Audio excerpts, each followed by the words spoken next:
So thus far, we've talked about respiratory anatomy, we've talked about gas exchange at the lungs and the tissues, and how those gases are transported throughout the body. So that leaves us with one more topic to cover with respect to respiration, and we'll do much the same thing that we've done with our other systems thus far. Once we get through the system as a whole, then it's finally time for us to talk about how we regulate and use that system to maintain homeostasis. So in this case, we're going to talk about the factors that influence respiration and respiration rate. So we still have to understand how carbon dioxide and oxygen levels can be affected. Always be thinking about the metabolic state of the body and how that's going to influence the rise and fall of both oxygen and carbon dioxide independently. We have to look at how buffers are going to be involved in maintaining the pH of blood and how carbon dioxide levels play into that buffer system. And then finally, we'll talk about the feedback control and the brainstem centers that are involved in regulating respiration rate. So just as a recap of what we've talked about with oxygen transport, we inhale oxygen-rich air into the lungs from the atmosphere and into the alveolar sacs. Oxygen is going to diffuse across the respiratory membrane from the alveolar sac and into the blood. This oxygen is then going to be carried from the lungs back to the heart, attached to hemoglobin, of course, as oxygenated blood via the pulmonary veins, enter the left atrium, go from the left atrium into the left ventricle. Left ventricle is going to generate force and pump that oxygenated blood out into the systemic circuit. And as that blood is taken to the peripheral tissues, it's going to be the oxygen on the hemoglobin is going to be dislodged and diffuse into the tissues where the cells can then take it up and use it to produce ATP.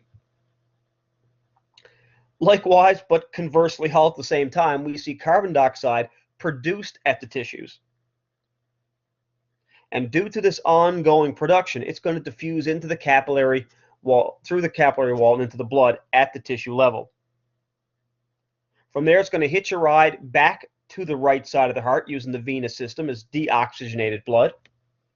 And it's going to do this dissolved in the blood, attached to hemoglobin, about 75%, but also bound up as carbonic acid as part of our buffer system that we'll get into.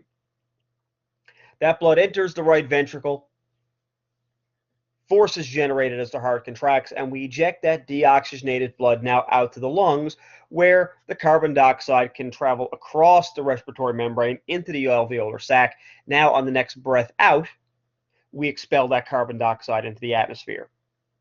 So we really need to be looking at these gases as a bidirectional transport. We're always transporting oxygen from the lungs to the tissues where it can be consumed.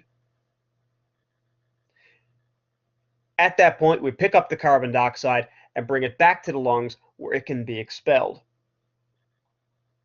And at each site, we have our various pressure gradients pushing those gases across their respective membranes at those locations. So at the alveolar sac, we have a constant flow of oxygen from the air we just breathed in and into the blood, while carbon dioxide, which is high at that point in the blood, moves across the respiratory membrane and out into the alveolar sac, so when we breathe back out, we can expel it. At the tissues, we still see carbon dioxide and oxygen moving across the capillary wall in opposite directions. However, this time, it's the oxygen that leaves the blood. It's going to leave the blood and head into the tissues. Carbon dioxide is produced by the cells in those tissues, crosses the capillary wall, and enters the circulatory system. And basically, round and round and round we go. So you may already be picturing that we can use these blood gases as an indicator of whether or not we need to breathe faster or slower. We've talked about blood oxygenation and blood carbon dioxide levels as one of the things that we have to maintain within a certain range to maintain homeostasis in the blood. So things that alter our metabolic state, like exercise, things that alter our blood gas levels, like alterations in respiration rate due to respiratory illness, like asthma or COPD, can affect blood gases, therefore dictate how quickly we need to breathe in and out in order to maintain blood levels. We will always see peripheral chemoreceptors in the carotid sinus and the aortic arch constantly monitoring blood oxygen saturation and carbon dioxide levels. So as the tissue's metabolic rate increases, just like we would see in times of exercise, more oxygen is going to be needed by those muscle cells. And with that increased activity, those same muscle cells are going to start producing more carbon dioxide. So as a result, blood oxygenation decreases while carbon dioxide levels increase as a result of that new physical activity. We will also see more hydrogen ions become created as a result of this. And we're going to get into that in just a moment. Because there is a distinct relationship between carbon dioxide levels in the blood and blood pH. So before we get into that relationship, let's just talk a little bit about what an acid and a base and pH actually mean. An acid, in its basic definition, is any substance that, when put into a solution, produces free hydrogen ions. A base will tend to either produce hydroxide ions or can be pictured as something that's going to bind up these hydrogen ions. In order to calculate pH, we just simply take the inverse log of the concentration of the hydrogen ions. So when it comes to pH, the only thing that is of consequence is the amount of hydrogen ions that are present in any solution. Our pH scale runs from 0 to 14, with the lower numbers being more acidic. 2, 3, 4, those are going to be considered acids. The higher numbers, 9, 10, 11, those will all be considered basic, with 7 being our neutral point. The pH of distilled water would be 7. So a lot of free hydrogen ions present gives us an acid with a low pH, or very few hydrogen ions present gives us a base or a high pH. Now, normally, blood pH is maintained homeostatically through our feedback mechanisms and through our respiration rate and our buffers that we'll get into. The pH is regulated between 7.35 and 7.45, so just slightly on the basic side of that pH scale. Now, this may seem like a very narrow range, and it is, but some other average numbers that we've thrown out in the body, like average respiration rate, average blood pressure, average blood glucose levels, we're always working with numbers that are bigger than the ones on your screen right now. The reality is, even the numbers that you're witnessing, 735 to 745, that is even a much narrower range than the integers even tell you. Because remember, pH is the inverse log of the hydrogen ion concentration. It's a logarithmic scale. And because of that, every slight tenth of a change in pH is a multiple in a change of hydrogen ion concentration. So even though this is a rather narrow range numerically, it's an extremely narrow range on the pH scale. But we're going to be needing to maintain this range if we want to maintain things like healthy red blood cell circulation, proteins that are circulating through the blood, antibodies, and of course any hormones that may be circulating, enzymes that may be circulating. We get too far outside of this range, and all of a sudden we start to lose efficiency with respect to those other structures. Anything above this number or this range will be considered an alkalosis, while anything lower than this, in the lower pH numbers, would be an acidosis. Now, we can regulate pH using any of these three ways. One, the kidneys, but of course we haven't even gotten to that system yet. So let's put that one on the back burner for now. But you could probably picture that if hydrogen ions in the blood go up, we can excrete them through the urine. If hydrogen ions start to go down, we can retain more hydrogen from the urine. So we can get some balance into and out of the urine to help regulate blood pH. And of course we can, but we'll get to that once we do renal and urinary. We can regulate it using the respiratory system, but we can't really talk about that one completely until we mention and discuss number 3, the buffer systems. A buffer system is a chemical system. And what we need for a buffer system is a weak acid and a weak base in the same solution. Strong acids and bases dissolve completely in water. They have what we call 100% dissociation. And because of that, they have a great impact on pH. A little bit of strong acid can throw off the pH of a solution a multitude of factors. Weak acids and bases, of course, don't have that same effect. What a buffer system effectively does is it will take a strong acid, if added to that solution, and effectively convert it into a weaker acid, which of course then has a lesser effect on pH. But the magic really is, even if we add a strong base to that same solution, our two buffering chemicals will work to convert that strong base into a weaker base.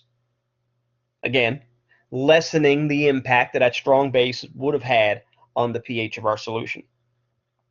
Now, there's a number of different buffer systems in the body depending on which fluid compartment we happen to be in. Because we're in the realm of respiratory right now, we're going to be concerned with blood gases. If you look at our chemical equations that we have here, what we're looking at is the carbonic acid sodium bicarbonate buffer system. And this is going to be the primary one in the blood. Remember what I said, a buffer system is a chemical system. We need two chemicals, a weak acid and a weak base. Sodium bicarbonate, here's our weak base. Carbonic acid, here's our weak acid. So we take those two chemicals, put it in a solution, the blood, and if we add a strong acid, like we do here with hydrochloric acid in the top equation, it reacts with our weak base to produce salt, which is of no consequence to pH. But the other product is a weak acid. So we effectively converted a strong acid into a weaker acid. Therefore, we've stabilized the effect on pH. But if we look at the second equation, you will notice we also have carbonic acid and sodium bicarbonate. But this time, we add a strong base. In the first one, we had a strong acid. This time, we add a strong base. That strong base, now this time, reacts with the weak acid in our buffer system. Produces water, which is inconsequential for pH. And our final product is going to be our weak base, effectively converting a strong base into a weaker one. Now you will see these bidirectional arrows next to all of these equations. That means that those equations are readily reversible. Some reactions, of course, are not reversible. You take a piece of paper and burn it in a combustion reaction, you can't get that piece of paper back. But that bidirectional arrow indicates that this equation, this reaction, can move from left to right, but just as readily it can move backwards from right to left. That's what we call a chemical equilibrium. If we have these four chemicals present in a solution and we leave them be, eventually those reactions will reach an equilibrium. So the rate of the reaction moving to the right equals the rate of the reaction moving to the left. And at any given moment, we'll have a predictable amount of any of those chemicals in our solution. If we disrupt that equilibrium, meaning if we add either of those four or take away either of those four and leave everything alone again, then what we will witness is a brand new equilibrium get created based on the new amounts we have available. It'll balance out into a new rate of reaction. So this is the buffer system responsible for regulating pH in the blood. Now, we haven't tied this into respiration yet, right? We said a little while back that we have control over pH using the kidneys, which we put on the back burner.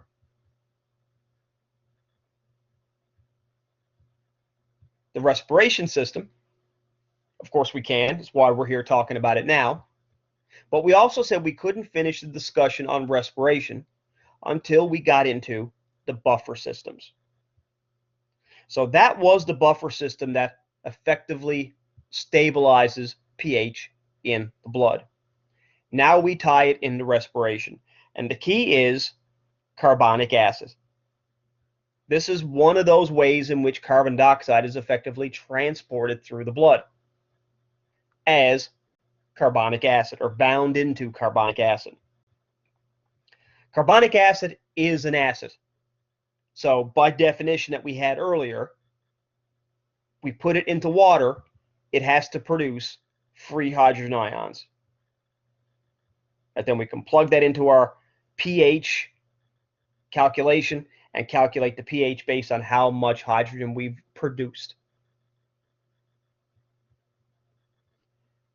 But we can also break down carbonic acid into carbon dioxide and water. And of course, here is the key to linking carbon dioxide with pH. Because just like we saw an equilibrium in our buffer equation on the previous slides, you see more bidirectional arrows here indicating that we also have equilibriums amongst these equations. But now we've got two equations linked together. So let's hypothetically say you start holding your breath. That's going to result in carbon dioxide levels in the blood increasing. We've disrupted our equilibrium. If we increase carbon dioxide and disrupt this equilibrium and we start to create a new equilibrium, we are going to see that reaction now take place at a quicker rate from left to right, therefore raising the amount of carbonic acid, which throws off our left-hand equilibrium, which drives up the amount of free hydrogen ions. So we get this relationship between the more carbon dioxide we have, the more free hydrogen ions we wind up getting. And of course, we can always throw in another equilibrium here. Because remember, hemoglobin, carbon dioxide is going to be bound on the hemoglobin too in another pressure gradient. Free carbon dioxide in the blood can be exchanged and deposited onto the hemoglobin that happens to be in the red blood cell. So the pressure of carbon dioxide also will play into the saturation of hemoglobin for carbon dioxide. Don't forget, the higher the amount of hydrogen ions, the lower the pH happens to get. So if you're using a visual such as this teeter-totter, carbon dioxide goes up, pH goes down.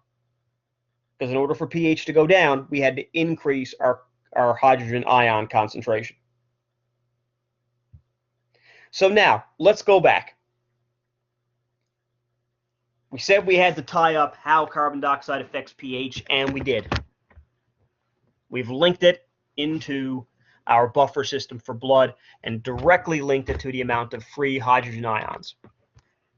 Remember, we said we had peripheral chemoreceptors detecting changes in carbon dioxide and oxygen levels in the blood at the carotid sinus and the aortic arch. From the carotid sinus, we see cranial nerve 9 fire into our brainstem, carrying those sensory signals. From the aortic arch, we see cranial nerve 10. Those are the same two cranial nerves we had for regulating heart rate and blood pressure, if you recall. For respiration, we also have central chemoreceptors. These are going to be located in the posterior wall of the brainstem, closely associated with the fourth ventricle. Fourth ventricle is one of those chambers in the brain that has cerebrospinal fluid. Now, cerebrospinal fluid isn't buffered in the same way that we saw the blood. It's essentially a carbonate solution. So as carbon dioxide levels in the blood go up, we see cerebrospinal fluid pH change. The carbon dioxide can cross the membrane into our fourth ventricle. We see it bind with water to form carbonic acid, which then goes on to form free hydrogen ions, which can be detected by our central chemoreceptors. Peripheral chemoreceptors in the carotid sinus, detecting blood gas levels using cranial nerve 9 to fire into the brainstem. Peripheral chemoreceptors in the aortic arch using cranial nerve 10 to fire into the brainstem where the control centers are located. And we have our central chemoreceptors detecting pH changes, also firing in. Well, it's located in the brainstem, but still firing into our control center for respiratory control. Now, the system that we have in the brainstem for regulating respiration rate is rather sophisticated. We've got two centers in the brainstem to be concerned about. We have a pontine respiratory group containing the apneustic center and the pneumotaxic center. We also have a medullary respiration group in the medulla with a dorsal respiratory group and a ventral respiratory group. These four dictate the rate at which you breathe in and out, as well as the depth of respiration. Our apneustic center is an excitatory center onto our dorsal respiration group, and the apneustic stimulation causes inhalation. So it's going to innervate the diaphragm. The diaphragm contracts and pulls down, and as a result, you inhale air from the atmosphere. So the apneustic center is excitatory for inhalation. The pneumotaxic center is inhibitory for inhalation. Now, it's important to realize we don't have an excitatory center for inhalation and an excitatory center for exhalation. There's no need. Remember what we need activity-wise to take a breath in. All we need is diaphragmatic activity. Resting ventilation, the inhalation portion of it, we would get that dorsal respiratory group innervate the diaphragm. The diaphragm pulls down, and we get inhalation. On our breath out, remember, that's purely passive. No muscle activity involved in a resting breath out. All you need to do to breathe out is stop breathing in. So our apneustic center, as we said, is excitatory for inhalation. It sends a signal to the dorsal respiratory group, which then innervates the structures necessary for a resting breath in. The more you breathe in, the more you're going to be stretching mechanoreceptors in the lung tissue. Those mechanoreceptors fire back to our pneumotaxic group. To prevent overinflation of the lungs, the pneumotaxic group takes over and inhibits inhalation. So we got one center excitatory, stimulating the inhalation process, and the other one saying, okay, that's good enough, stop it now. And as a result, you breathe in as an active process, and you simply breathe out by stopping that process. And under normal circumstances in a resting situation, hopefully as you're listening to this lecture, that's what's controlling respiration rate. And keeping respiration in that rate is adequate enough to maintain blood oxygen levels, blood carbon dioxide levels, and pH changes that we saw not just in the blood but in the CSF as well at our central chemoreceptors. So what happens when we undergo exercise or any time our blood gases change? Let's assume you start exercising. You're going to consume more oxygen. You're going to increase more carbon dioxide. You're going to produce more lactic acid even. What you detect at the peripheral chemoreceptors, using cranial nerve 9 and 10 to fire into our brainstem,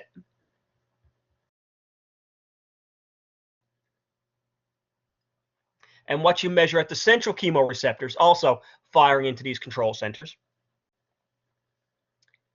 altered blood gases in that state will start to recruit our ventral respiratory group.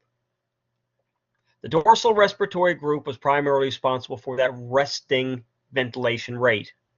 If we need to change that, if we need to increase at a faster rate, or if we need to increase the depth of respiration, now we recruit our ventral respiratory group to take over.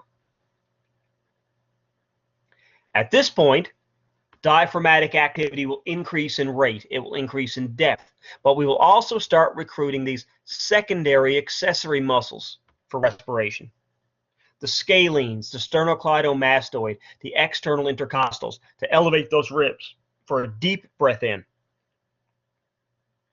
The abdominals, the internal intercostals, to compress those ribs and give us a deep breath out, a forceful breath out, which is what we're going to need to move air into and out of the lungs at a higher rate. It's not good enough just to do it faster. You have to do it with more force to move air through the conductive portion of the respiratory tract a little bit quicker. In times of fight or flight, we will even see those bronchioles dilate to decrease the resistance of air entering and leaving the lungs. Now, some people have asked me about lab when you're asked which of these centers is responsible for exhalation. And just think about what we've talked about so far. We got one group here in the pons that's excitatory for inhalation. We got another group in the pons that's inhibitory for inhalation. Nothing to do with exhalation. We got a dorsal respiratory group that is the main center during times of resting ventilation. Also, inhalation is an active process, but exhalation is a passive process. We don't even start talking about any centers that drive exhalation until we start talking about the ventral respiratory group. So this will be the center that's primarily involved with the exhalation half of the ventilation cycle. So in the same feedback manner now as we looked at for heart rate and respiration rate, we've got another feedback mechanism in place now for respiration. Because if we increase respiration rate and we increase depth of respiration, we should be able to counter those changes that exercise brought on with respect to blood gases. If your increased exercise increased carbon dioxide levels, now that we breathe faster, we can expel that carbon dioxide out of the blood quicker, stabilizing that initial change. So, some scenarios to consider. I'm not going to give you the answers to these right now, but I would like you to think about them, because this is the way we need to be thinking about these systems, in a feedback manner. What would happen to blood carbon dioxide levels if you held your breath? And once you did that for a period of time, what would that now do to respiration rate once you started breathing again? What would happen to CO2 levels in the blood if you were to travel to high altitudes? We pick you up in Lexington and we quickly transport you to a mountaintop in the Andes. What would happen to your blood oxygen levels? How would your respiration rate respond to those changes? And in that situation, what will consequently happen to blood carbon dioxide levels in the short term? If you had to change your respiration rate to meet your oxygen demands, what will now happen to CO2 levels? What will happen to blood gas levels during a panic attack, where respiration rate may be increased? And of course, the stereotypical example that we keep bringing up, what happens to blood gas levels during exercise? Contemplate those. Feel free to email me or talk to me with any questions you have about them. But I do want this to be more of an active exercise on your part to start working your way through these scenarios and thinking about respiratory rate and blood gases from a feedback mechanism. Thank you.